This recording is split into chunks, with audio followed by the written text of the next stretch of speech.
एक समय की बात है। भगवान गौतम बुद्ध एक गांव में धर्म सभा को संबोधित कर रहे थे।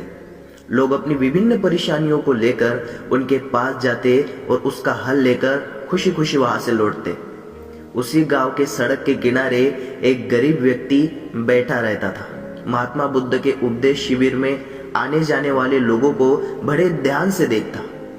उसे बड़ा आश्चर्य होता कि लोग अंदर तो बड़े दुखी चेहरे लेकर जाते हैं, लेकिन जब वापस आते हैं तो बड़े खुश और प्रसन्न दिखाई देते हैं। उस गरीब को लगा कि क्यों ना वो भी अपनी समस्या को भगवान के समक्ष रखे।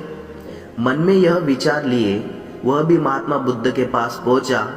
लोग पंक्तिबद्ध खड़े होकर अपनी समस्या को बता रहे थे। जब उसकी बारी आई तो उसने सबसे पहले महात्मा बुद्ध को प्रणाम किया और फिर कहा, भगवान, इस गांव में लगभग सभी लोग खुश हैं, समृद्ध हैं, फिर मैं क्यों गरीब हूं?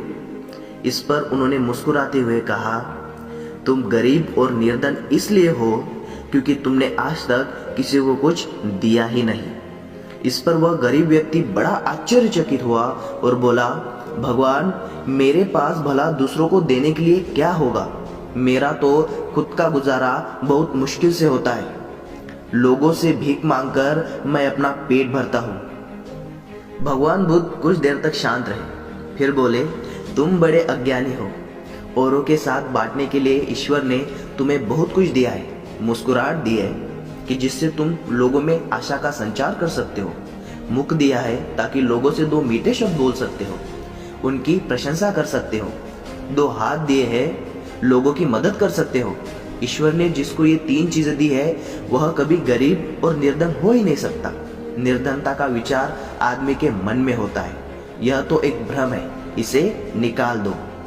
कभी भी मन में निर्धनता का भाव उत्पन्न न होने दो, गरीबी अपने आप दूर हो जाएगी। भगवान बुद्ध का संदेश सुनकर उस आदमी का चेहरा चमक उठा और उसने इस उपदेश को अपने जीवन में उतारा, जिससे वह फिर कभी भी दुखी नहीं हुआ।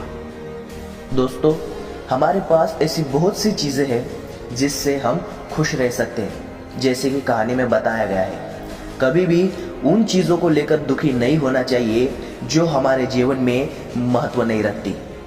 अगर आपको ये कहानी अच्छी लगी हो तो चैनल को लाइक और सब्सक्राइब भी जरूर कर दीजिएगा, ताकि ऐसी और मोटिवेशनल कहानियां मैं आपके लिए ला सकूं। तो चलिए मिलते हैं एक नई कहानी के साथ।